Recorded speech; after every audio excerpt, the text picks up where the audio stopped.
មានរូបមានទុកលំបាកទាំងនេះមិនមែនជាតនកម្មរបស់ព្រហ្មលិខិតទេនោះគឺរសជាតិនៃជីវិត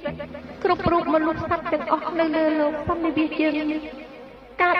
មកមានរូបហើយកិច្ចមិនផុតពីសេចក្តីទុកឡើយ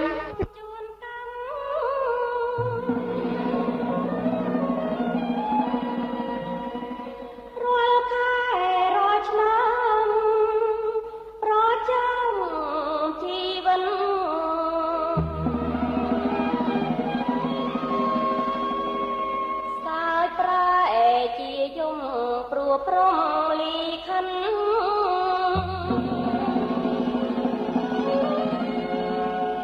គង់ដៅកំរិនចាញ់តាមវាសនា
នៅលើលោកដ៏ធំធេងនេះឮថាមានសុភាពបរិសុទ្ធច្រើនណាស់ដែរចុះហេតុអីក៏ខ្ញុំស្រឡាញ់ប៉ះលើតែមនុស្សទៀតដូចនេះប្រយ័ត្នណាស់ដែរតែជីវិតមិនផុតឬមួយការពិតនៅលើលោកនេះគ្មានសុភាពបរិសុទ្ធទេ